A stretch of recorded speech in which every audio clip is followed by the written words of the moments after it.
Yes guys, so SG Lewis, who is filming on today's episode, has just arrived at the villa, this wonderful villa we're filming at, and gonna go greet him, make sure he's all good. I've never met him before, so this is a first, like not meeting someone and doing a cooking show with them, but should be fun. You're not SG Lewis. All part of the service, eh? Are they there? Hey, how you doing, mate? You alright? Sorry, we're around this corner. How's it going, bro? You alright? Oh, how's it going on? Yeah, good, bro. What? All your cases going everywhere. Oh, mate, look, write this theme tune, sing the theme tune. Let's do it. Oh, God. Oh, no. Are you sure? Are you sure you're sure? It's road worn. It happened like ages ago. Is that going to keep happening? It will just keep happening. So shall I just pull it? It's already broken, don't worry. Okay, I don't want to break it. Okay, I'm just going to give it one of them. This one. Okay, yeah. You guys are so English, aren't you? Yeah, we're just so polite. Don't worry.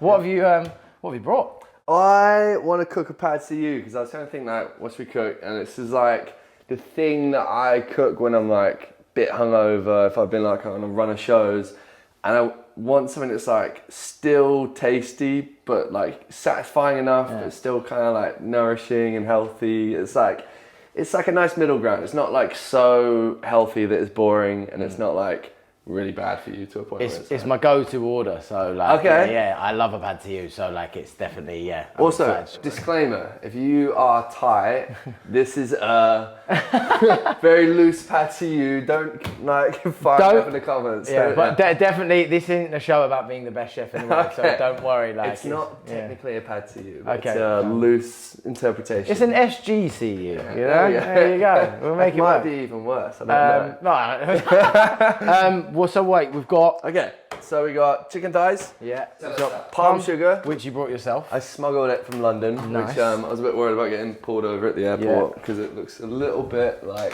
No, you tell me. You know. Okay. Look, use your imagination, guys.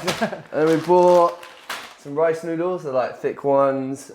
We got light and dark soy sauce, which I actually only found out is different to soy sauce. Oh, I these had no idea. These are 3 different sauces, and you need all of them. What is main difference? So the dark soy sauce is basically like got like an added like molasses in it that basically makes it like sweeter and more like a kind of I don't want to say marinade, but it's just thicker anyway. It's like different. Like light soy sauce is more like I guess it's more viscous. That's the word. Good words. Good word. There you go.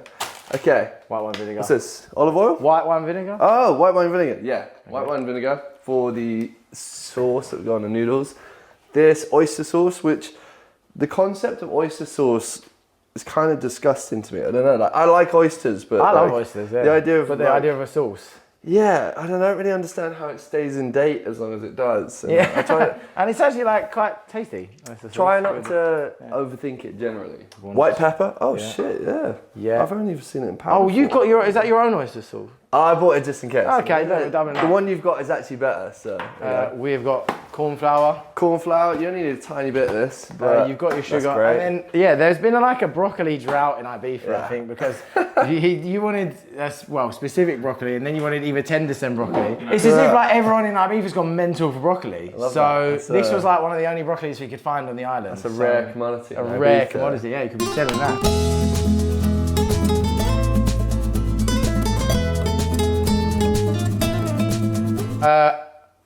Eggs. Eggs. Oh shit. Do we have eggs? Did you get eggs, Hum? Oh fuck. I didn't get eggs. I didn't know I needed to. I always forget that. Ross always makes one mistake every epised. Can we order some? Uber Eats? Uber Eats it. Do they have Uber Eats in Ibiza? They do. Sick. They do have Uber Eats in Ibiza. Okay, sorted. Okay, eggs, groceries. Let's go here, this one. Eggs. What? Has eggs got a different name in Spanish? Oh, here we go. Huevos? Well, yeah. No, yeah, you're correct. Go to checkout. No thanks. Standard. Boom. 15 minutes. Are we going to need the eggs in 15 minutes? We'll see. Yeah, that'll be fine. Okay, let's order. Cool. So I like to do as much of the prep at the front end as possible so it doesn't get too messy. So the first things we need to do is prepare the broccoli, prepare the chicken thighs, kind of cut it up in small pieces, and then finely chop the garlic, Yeah. and then also shave down some palm sugar. You tell me what to do and I'll just give it a go. How about you take the chicken, Cool. and slice that into like Love sort of thin strips, like kind of like Thin strips. like takeaway style. Longer? Okay, yeah, cool. kind of like you would from like a takeout. And then Fine. I will do the garlic. Let's get you a knife. Okay. Do you cook a lot? I like to cook when I have time at home. Yeah, okay. I find it difficult now from touring as Yeah, much yeah. like that. Like the one days I have at home, Yeah. like it becomes a bit of a lot. But I like to cook. Like I don't enjoy so much cooking for myself, I would say. Right. I much prefer cooking for other people. Yeah. Do you know what I mean? It's true. Yeah. I find it very therapeutic. I mean, it seems like you're well adversed in your cooking. Well, I used to cook a lot, and then I started touring when I was like 20, and Yeah. then I didn't cook for about 10 years. Yeah. Or I just would eat Uber Eats like every night. Yeah. No, but to me, like that's what when I'm at home and I just don't have time, I'm constantly. It got a bit bad for a while because I was just getting then so used to ordering at Uber Eats, which is amazing, very helpful. Yeah, but yeah. like, it is nice to go and cook as well for yourself. Yeah, do you know what I it's mean? nice, yeah. But I like. There's nothing more embarrassing than when you cook sort of for yourself. I don't know if you have this because you might be a better chef than I am. But like cook something for yourself and it just doesn't come out that well or as well as you want it to, and then there's nothing more embarrassing than that when you're on your own. Yeah. And then it's just like, oh, I wish I just ordered something. Well, like anytime I try and cook to scale, so you'll cook something at home, you'll be like, oh, this is banging, and then you'll Yeah. be like, yeah, I'll like make it for all my friends. Yeah. And you try and make it to scale, and it just doesn't Yeah. quite work the same. But yeah, I didn't cook for a long time because I was just like touring so much, and like I was living in LA for a bit as well. Okay, wow. And like groceries there are like so expensive. Yeah. Even the word. How grocery. long did you live in LA for? I was sort of back and forth. Shit, lost one. I was back and forth for like, I was probably there for like 3 years, and then back and forth for another like 4 on top of that. But I basically, really early on, I had like a sync on this American TV show that basically gave me like a bit of a leg up over there. So I had like a lot more gigs in America before I had them in the UK, and it was weird because I was like 22 years old, and all of a sudden I was like, oh shit, I've got to like spend more time in America than the UK. Yeah. And that still kind of is the case. Like I play bigger shows in America than I do in Europe, but like I now live in London, and so now I have a kitchen. Now, like, so then I started cooking again, and I was like, oh, okay, this is nice.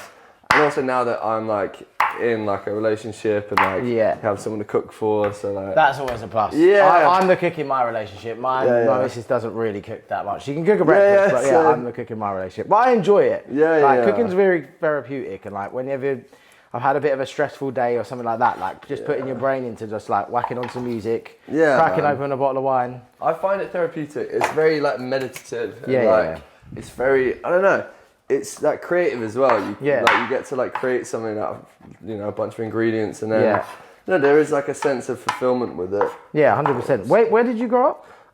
I grew up in Reading, so I went to school in Reading. I was born in Windsor, and then I went to Liverpool for uni for a bit. Okay. And then I actually dropped out. What were you studying? I was studying like sound engineering. So basically, long story short, I was gonna do mechanical engineering, and then I had my teacher at the time call me in at lunch, and he sat me down at lunch. He was like, "What are you doing?" I was like, "Oh, like I don't know, I'm gonna go study mechanical engineering." He was like, if you don't try music, I think you're gonna like regret it for the rest of your life. Really? It was a proper like no way sort of like movie moment where I was just like, even now when I think back at it, I was Do you just think like sat in this. That was like a turning point in your life? Definitely, yeah. If he hadn't have done that, I'd have like definitely just gone and like studied mechanical engineering and like. That's so amazing that like someone told you that, like saw it in you. Do you know? Yeah. What I mean? And also he was like an IT teacher, and he was just basically like, I never like did it. And he was like, and I regret it for my like whole life. Mate, he must be so proud. Like he must literally own like everything he said has actually paid off. Do you know what I need to hit him up because I feel like I've been waiting for like the right moment to be like oh thank you, but I didn't want to say it too early and be like, oh yeah, just thank you so much, bro. Oh, okay, it didn't work out. He's like, oh shit. Does he get 5% royalty? Yeah, what's his percentage? You fucking wait.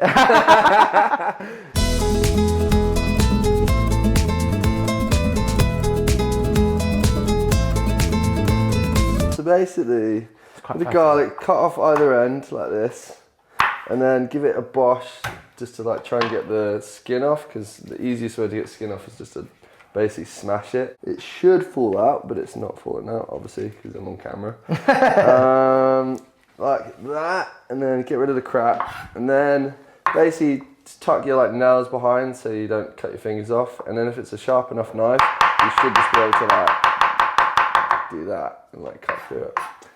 It's really satisfying having someone who's like definitely like a good chef, because sometimes like sometimes we have people and it's like then it's the pressure's on me to make it all go right. Do you know what I mean? So this is great. Yeah. Have you got like favourite places that you go for food? Like? Yeah, man. I mean, it's funny. There's, especially having spent a lot of time in America. Yeah. One thing I will give them is they eat fucking well. Yeah. I mean, like, I was just in New York and like we just did a bit of a food tour around New York. And, Yeah. like, some of the places there, but even like all across, like when they have barbecue in Texas Yeah. and things like that, like. yeah, I mean, Tokyo as well. I mean, the sushi is just like insane in Tokyo. Yet to go to Japan, so that's on the list. Oh, mate, definitely. it's coming. It's unbelievable. It's Yeah. just like, most Yeah. places you go in the world kind of look the same. Yeah.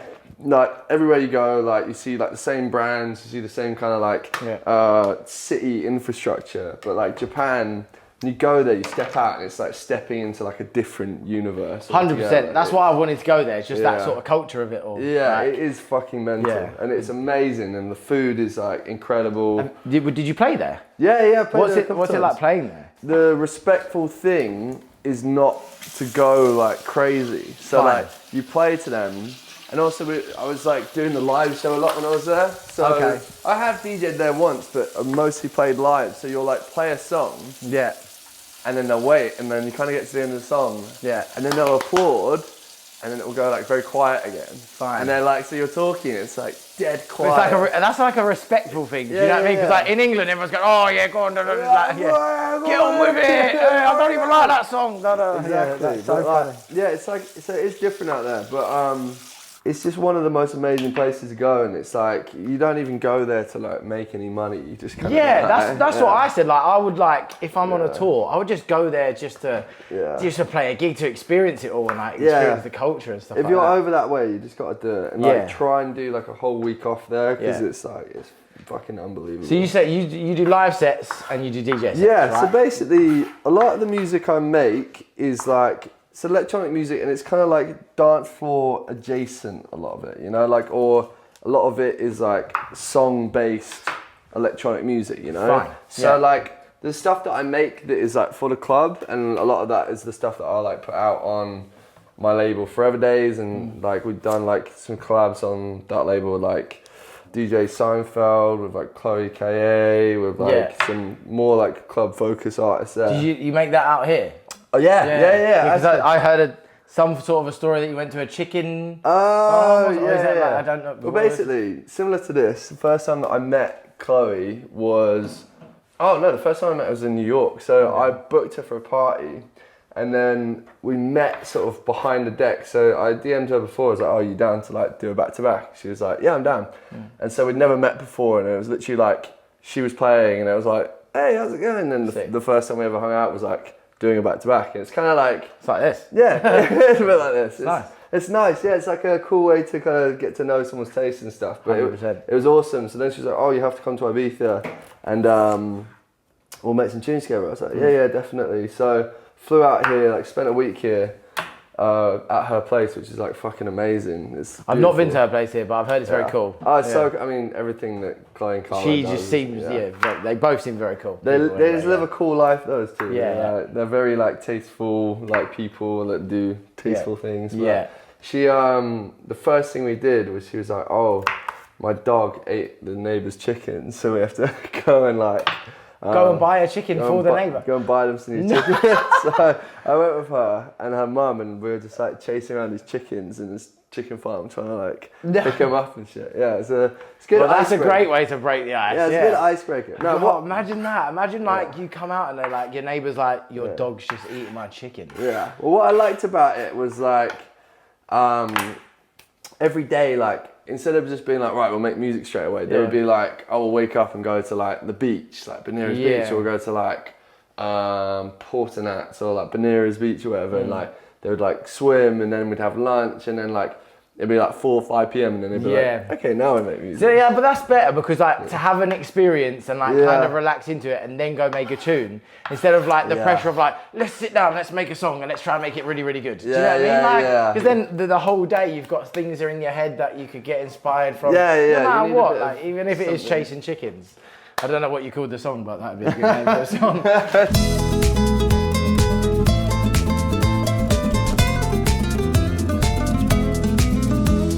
So next up, we need to shave the palm sugar. Oh, wait. I think, is Uber here? Uber is here. All right, I'm going to go outside okay, great. and get it. Right, perfect. Let's go. Hola. Sí. Muchas gracias. Amazing. Thank you so much. Amazing. Ciao. Thank you. Eggs. Thank you so much, Uber Eats. Guys, we got the eggs. Hey, there we go. Thank God for Uber Eats. There we go. Look at that. Huevos. Huevos. Okay, right. If you could shave these down into a bowl, then I'm gonna put these. I've never shaved palm sugar. Am I doing? Is that what? How are we doing it? You kind of just go for it. Yeah. Yeah. With oh yes, here we go. Oh yeah. Let's crack them open. Yeah, we'll do it. Let's crack them open. Salud. Cheers, mate. Lovely to meet you. Great to meet you, mate. Dos cerveza, por favor. How's your Spanish? Bad. That's the only things English people know. Yeah. Dos cerveza, por favor. I find that whenever I'm here, I like get into a cab, I'll be like, hola, ¿qué tal? And they're like, muy bien. And then they're like, yeah, and then you go, no. Actually, I'm not going there. I don't actually speak Spanish. I'm shaving this. What? Shaving Any best side? Let's go there. I don't why know. Palm sugar? Is it just so? I don't actually know why, but it's like the sugar that they use in Thai dishes. So basically, when the heat, the idea of the pad see ew is the wok. All of it. Yeah. Yeah. The wok gets really hot, and then the sauce basically like caramelizes onto the noodles. So okay, fine. A good pad see ew will almost look a little bit burnt, yeah, because there'll be like kind of like char on it. Are you you seem like a kind of person that could like just figure out a dish, take it on TikTok, and then give it a go. Yeah, definitely. Yeah. I mean, I sort of like to. I save a lot of videos. I spend too much time on TikTok at the moment, but like as we all do. Yeah, man. I mean, I sort of for the longest time, I was sort of one of those like grumpy artists that when it came about, I was like, yeah, I didn't do that, like you know, and I sort of thought I was above it for a bit. And then like obviously realised that I was completely wrong. And then on this album campaign, I was like, right, I'm gonna like actually look at this and take it seriously. Yeah. I'll open this. And then so I actually, that's probably... It's probably enough? Yeah. I mean, there's a load stuck in here, so let me get that off. I actually really enjoy it now, but I spend, like I said, I spend a ridiculous amount of time on there. And you get stuck, and it's made to feel addictive anyway. Like that. Just, it is a little cracky. Especially once you search one thing, then you're going, there's that food thing I want. My missus gets a bit like, Sam, don't put down the TikTok, because I'll get lost, man. Yeah. Especially like, if I'm like tired or hungover, there's something like so comforting about it that just like tickles your brain. In terms of like tired, hungover touring, are you like healthy eater on tour? Are you not? Like, it's difficult. You know what? I'm pretty healthy at home. Yeah. I'm pretty bad on tour because my opinion on touring is that like the eating is the best bit. Yeah, 100%. So if I'm in a city, like if I pull up to New York, then I'm like, right. Yeah, but I think that's right. Do you know what I mean? As in, you want to have a go in the city that you're going to try all of the delicacies, good or bad, to experience them. Because, like, we get to go back to these places, but you just never know if you're going to try it again. Exactly. Like, and also, like, so it's funny with touring. Like, so with the live touring, we did like some really intense, like, long bus tours. Yeah. And you can get like it can get quite depressing at times. Like, you're on the road for like a long time, and like. You're tired, and especially if you've been like burning the candle at both ends. So sort of came up with this thing that I called like flag in the ground, which is basically like because the days would all blur into one another, and that's when it got a bit like depressing. Like, so it can do. I was like, right, I need to do one thing every day that like grounds you. Yeah, 100%. Makes you like remember the day. So often that does involve food or like. Or going to a nice restaurant, or like eating the local like thing, and so I try not to like limit myself in terms of like healthiness with the like food, but obviously like exercise and all that is like important on tour. But I mean, this like summer season, I'm not gonna lie, has been pretty like hectic. It's been silly. Yeah.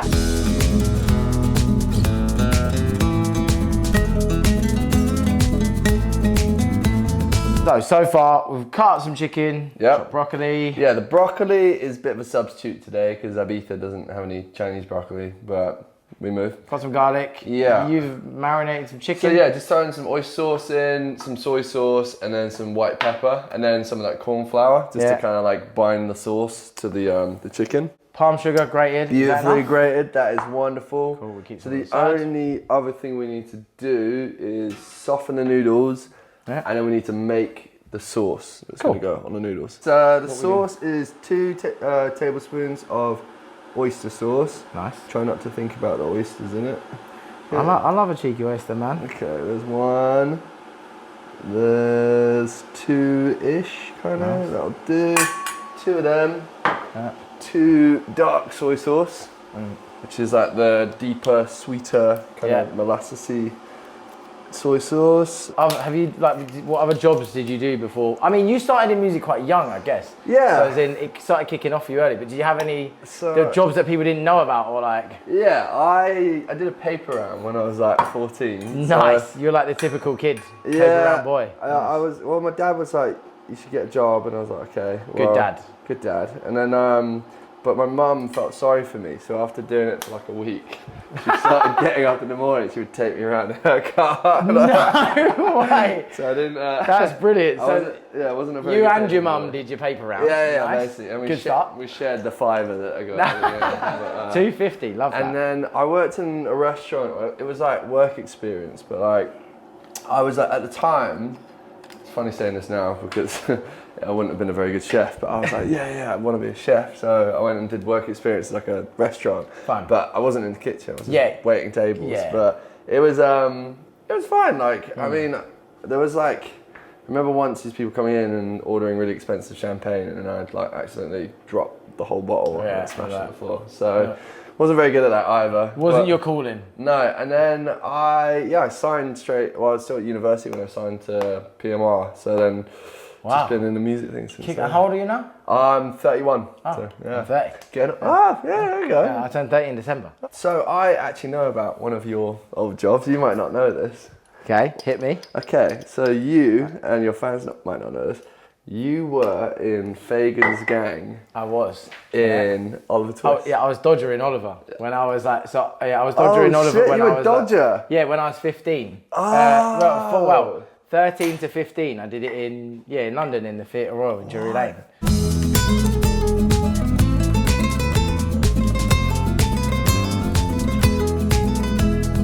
Okay, cool. Yeah, So everything's prepped. Garlic's cut. The broccoli's kind of prepped. We got the noodles are loosening up. We got the chicken thighs been marinating. We got the sauce over there. Smells unreal. So now we're gonna chuck the chicken in and cook everything at a really high heat. So with wok cooking. You want a wooden spoon or something? You just basically want to keep the heat in the pan. That looks like a salad spoon. This will do. Yeah. Okay. Keep it moving. Yeah, just keep everything moving, keep the heat high. Because as soon as basically all the flavour comes from that like caramelization where, let's go full blast. You whack it on the P. There you go. There we go. What does P stand for? I have no idea. Power. There you go. And it sounded a bit rough. If you whack it on the P, you know. Have a go. Do you, now that your profile has increased a lot, right? Yeah. And you're, from the sounds of it, you're like a DJ's DJ. You like the long form kind of format. Yeah. You now have records that people want to hear. Yeah. Right.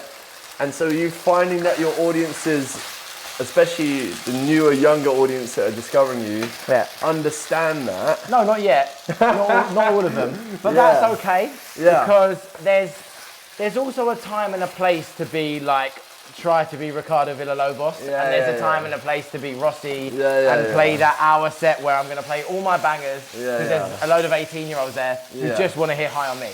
And that's fine. Do you know what I mean? But it's about not being too proud to understand that is what I think. Like that's my middle ground at the moment because I am finding that when I get somewhere and like people's phones are just hilarious. They go, "Hi on me, where is it?" Or you won't see me. Can I hear that? And then sometimes you go, "No, I'm going to hold a bit of my own integrity." If I know I've just released a song and it's been 6 months and I'll still be playing it. Do you know what I mean? Because I know not everyone has seen me. You want to see your favourite artist play their favourite song. Do you know what I mean? Here's a catch-22. Because like this year I've come to a point where, okay, I've just had a song now that's it's now at 18 in the UK top 40. Where's your beer? Amazing, Where's your beer? Cheers, mate. Cheers. Congrats. That's fucking amazing. Thank you very much.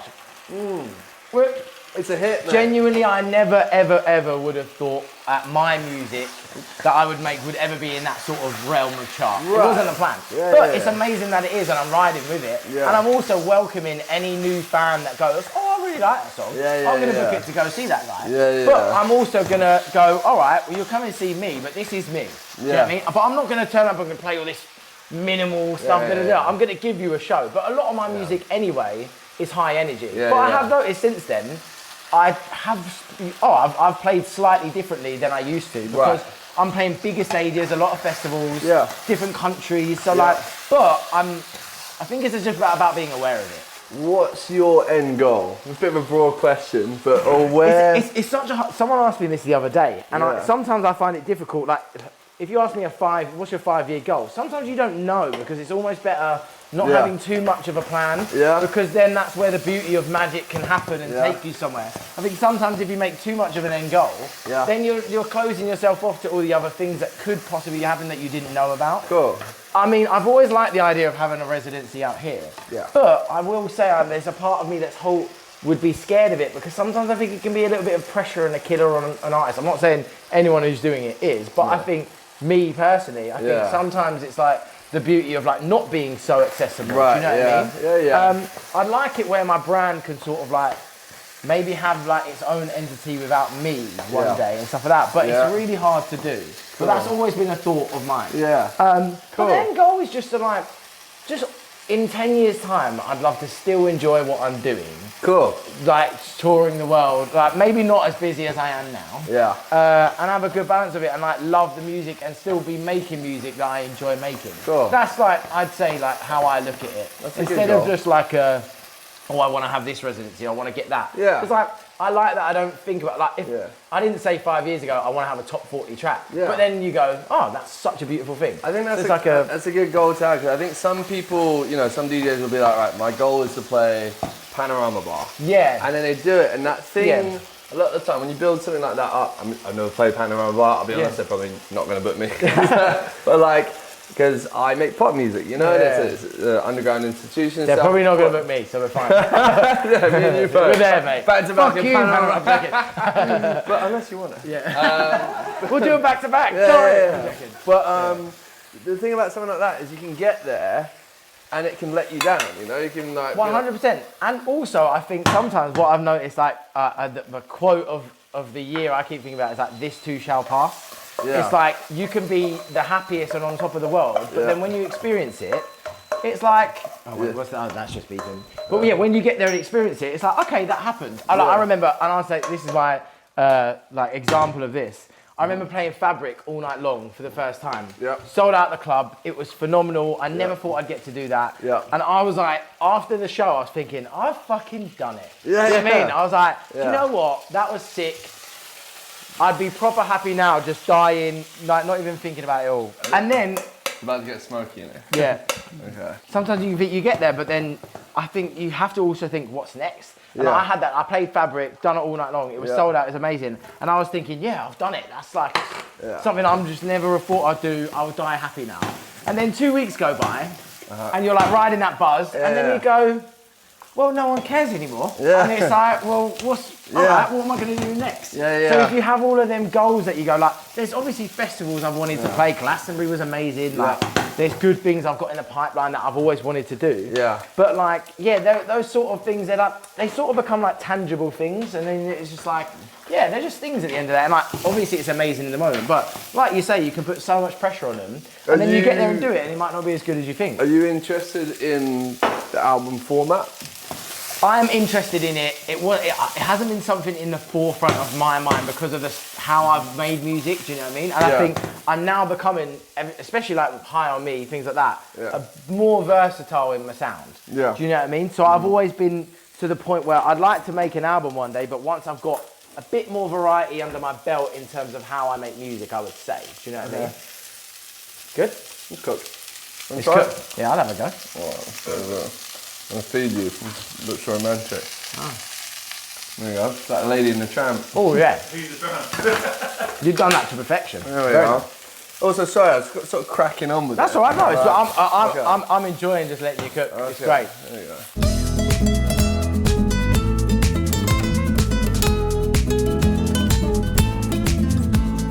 So, let's just check on these. They're all nice and soft, cool. I've not done really, it's been great because the first few episodes didn't do anything, and then we had a good few episodes where I was like doing a lot more. Okay. And it's been kind of nice to watch you do your thing, and you're very... You're a really good cook. Thank you. You can just tell by every technique, everything you do, you are a good chef. Thank so you, guys. I'm excited to eat this. Oh shit, I forgot one thing actually. You can do this. Go on. So, okay. Don't let me do it because I'll finally fuck up the dish. I do it every time. No, you're doing this. Let's have a Okay, go. what you're gonna do is get this hot again. I need you to crack an egg into here I'll smash that. and scramble the egg. Thanks Uber Eats for these wonderful eggs. So great. Thank God for Uber Huevos. Eats. Just one? Yeah, actually, no, I did two. Alright. Two. Just crack it in and scramble it in there. So yeah, just crack that in. And then just mix it around until it kind of like scrambles into the broccoli. Lovely. Yeah, let's hear about the album. Oh yeah. Well, so I actually looked up what it means. Oh yeah. Am I right in so it's a nostalgic feeling over something that hasn't quite happened That yet? you've never experienced. Fine. And why the name of that? Okay, so what's the name? Anamoya. Anamoya. That's So basically, in my music, I reference a lot of like, so I'm a bit of like a nerd for like dance music history. Like I love to like Love that. read about like 70s New York or like, that's looking great, mate. Yeah, a little bit longer. And I've always like imagined what it would be like to be at like Paradise Garage in the fucking 70s or like be at Shoom in the 90s or to be at like in Ibiza when it all like kicked off. So I sort of started to be like, well, no, why do I feel so like attached to these periods of time that I had like nothing to do with? Yeah. So then I was like, that's interesting. Like, because that's not nostalgia. Nostalgia is to be like, you know, look back at something that happened to you. And I was like, is there a word for that? That's good enough. You can put that in there. And so then I Googled it and I was like, oh shit, there's this word for it. And so for me, it kind of like connected together like a lot of the reasons that I make dance music. And I was sort of trying to find like the purpose and the reason. It's funny because like, you sort of explained a way of how I feel about something, like Yeah. of how you make music. Do you know Yeah, what I mean? 'cause Like, I always imagine, even like my dad would go on and on about Ibiza back in the Yeah, day. yeah, yeah. Today's not like that, da da da. Yeah, and I'll yeah. go, I fucking wish I could experience that, but It's I feel shit like now. It was yeah. amazing back then. But yeah, oh mate, that's nice. So and then So for me, it basically like, it was like a through line through the music. I was able to be like, okay, like this is the reason that I like am drawn to like this period and this period. But then like it sort of became like a theme for the album. And then I was like, cool, this is like a world in which it can exist. And I was like, if I can try and make the album like evoke that feeling, then like, I was like, okay, well that's kind of like the task at hand. And then as I was kind of saying earlier, it's like, I've been DJing more the last couple of years because I started out DJing. And so I was like a resident at Tribuca in Liverpool, which is where I was at uni in Liverpool. And so I'd like warm up for everyone that came to town. And then I became more of like a playing live, like song-based artist. And then last couple of years starting the label Forever Days and stuff. yeah, Like then it's I brought you back to. yeah, it sort of brought me back to. Had you missed it? I had massively, and like I love it. Like I love DJing. Like I love both things. Like playing live is amazing. It's fucking expensive, but Yeah. I'm thinking about doing a live show. Don't. Okay, fine. I'll stay away from that. Anyway. Just be me with a bass imp. Yeah, it's just okay. We'll have to go to therapy another time. So we can talk about it. But this album, I wanted this album to be like the kind of marriage of those two things. I want it to be like song, bass, and like, you know, pop vocals and just like songwriting, and I sing on some of it, it's featured on some. But then I wanted it there to be an edit of everyone that I could play in the club and it could work. Wicked. And like, so that was kind of like another aim with the album. Nice. So yeah, it's like, it's definitely like a dance floor record, but like none of it is like, you know, 9-minute extended club track. But then for every track I've made the club version. Love that. Yeah. Sick, like homage to the clubs. Yeah, exactly. Nice. I don't think it's like, it's definitely, of my albums, it's like the most DJ friendly or the most clubby. New singles with London Grammar. Oliver Sim from the XX. Got Shy Girl, Teed. I've got Ra, who's an amazing vocalist. Francis, who's an incredible singer-songwriter that I've always worked with. And then, like I said, then I sing on the rest of it. Amazing, man. Mate, smashing it. Get the pipes out. Whoa. Oh yeah, it's the water, brother. Whoa. Okay, it's gonna spit. Yeah, that's right. You just keep it over here. Fuck it. There you go, chuck it all in. There we go. We're in. Yeah, there you go. Okay. Look, love a messy kitchen. It means you're working hard. I'm not a very clean cook, I'll be honest. I don't think you should be. Like, even though, So, the aim here, and usually, so in Thailand they cook on the flame. I can't remember what they call the big flame. But basically you want to get as much heat into the wok as possible before the sauce goes in, because this sauce is like full of sugar. Yeah. I might actually add a little bit more, you know. Yeah. And then it's basically going to caramelize it, onto the noodles, which is basically going to give us the pad see ew. Nice. In theory. Alright, here we go. Let's see if it works. Fun. Okay. Go on. I mean, it already smells really good. Okay. So, you try to keep as much heat. You're trying to get like, it is a really good induction hob. Mate, it smashes like the heat, like they go up really quick. Okay, right? We're chucking everything in. Chicken. Chicken in. Yeah, I'm so excited to eat this. Okay, and then let's do the broccoli and garlic and the egg. It can all go in. Okay. Does it feel weird having to explain everything we're doing, or like, have you ever done like a cooking show before? I've never done a cooking show. This is a bit of a fantasy of mine, I'll be honest. Nice. I'm having a great time. Yeah, I mean, you're smashing it. It's been perfect. It's honestly, it's a nice way to like get to know someone. Wonderful way to get, especially like you're good at cooking. You don't mind the chat while you do it. It has been like sometimes it is difficult to focus on the two things. So we're on the wonderful Isle of Ibiza. The magic island. Why are you? I mean, you said this is your seventh time here this summer. This summer, yeah. Like busy times. Yeah, so like this is probably my favourite place on planet Earth. Yeah, it's having said that, I think like anywhere, a certain like number of times you're there in the season. Like I think it's the travel in and out that kind of like is slightly. When you get to really enjoy this island, you see the magic of it fully. Like all the, not just the party side of it, but everything that comes with it, food, all of that. Yeah. A bit of salt. I think just because of the salt, it should be alright. on salt. I think when people think about Ibiza, they obviously think about the party side. Yeah. I think the thing that makes it magic is like the other stuff, you know, like 100%. It's like the food is beautiful. Yeah. It's like the island itself is like fucking beautiful. Yeah. Like, it's my favourite time here is in the winter. Yeah. Because like it's really quiet, and then you get like just locals or the people who are like love of the island. Like my friend of mine, Daniele, he lives here, and like we came to shoot some stuff in the winter, and it was so nice just to come here and see that side of the island. Yeah. You know what I mean? And like just explore it for what it is.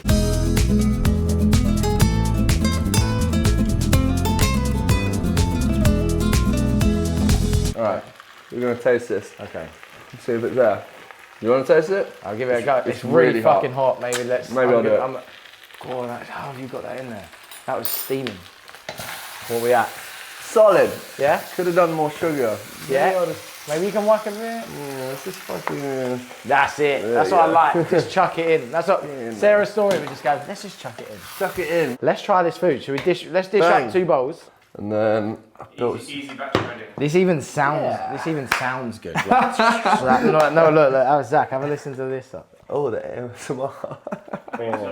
That is gorgeous. Cheeky bosh. All right, test. Okay, ready? I mean, it looks like something out of a restaurant, so well done. Oh, mate, thank fucking you. Brilliant. It looks alright. I think let's get a bit of everything. Could have done a bit more try on the noodle. How many times have you done this before? Oh. 10?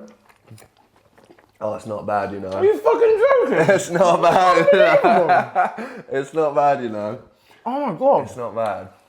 Mate, that's really good. Mate, it's not... The sweetness, like... It's not hard to make, and it's a good, like, hangover, just like... Yeah, man. I love this kind of food on a hangover, especially. Oh, it's not bad, you know. Okay, I'll take that. Mate, you've done very well. Mate, we've done well. It was teamwork. Honestly, I'll give that a 10 out of 10. I haven't That's even... the first 10. Yeah, I think that's the first 10. Like, That's a 10. You can really, like, that sweetness is coming through so well, but then, like, I don't know, like, the match with that garlic, it's just like, I don't know, it's definitely, it's like flavour sensations. I like the contrast between, the palm sugar. It's got like a bit of smokiness to it. There's like a charred, like... Yeah, that's it, charred. That's really nice. Like, Yum. right, a question we always ask everyone. Yeah. If you're on death row, unfortunately, I don't know why you're there. And it's like they've offered you your last meal on earth: starter, main, dessert, and a choice of drink. What do you go for? Okay. Starter. I'm doing some really good Toro nigiri, like good high-end fucking sushi. And then for main, we're gonna go... I hate myself for saying this because it's gonna go horribly with the sushi, but like... Doesn't matter. I need to eat New York pizza, and Love it's probably like... Do you have a favourite one? Probably Le Industrie. Oh my god! Yeah. Fucking yes, How that's my good is favourite. that? So good. Mate, like unreal. it's the best slice. Oh so my good. gosh, They do like a fig and bacon one, which Yeah. Oh, sounds shit. mental, but it was unbelievable. But even there, just their pepperoni, like it was a honey pepperoni. Hot honey burrata, Yeah. pepperoni, like I've got to have that. Nice. And then dessert, it's cookies and ice cream. It's the milk chocolate cookie with sea salt from Les Choux Bakery in Kensal Rise. Nice. Very specific. And a drink. Ooh, drink. It's a toss up between an ice cold, like in an icy, like Frosted stein, glass. Oh. Asahi, yeah. Oh, okay, nice. Or it's a spicy margarita from Stella. Okay. Stella Cafe in Silver Lake, Los Angeles. Mate, you are well adversed in trying things. Mate, it's been an absolute pleasure. Mate, it's such a pleasure. You smashed it. Thank you for coming on. Legend. So Thank good you. to meet you, man. Thank you, bro. Thanks for eating my shitty food. Mate, it's not shitty. Far from it. Smashed it. SG Lewis on the show, guys. Mate, well done. Mate, that's awesome. I'm Rossi, I'm SG Lewis. and this is Homecooked.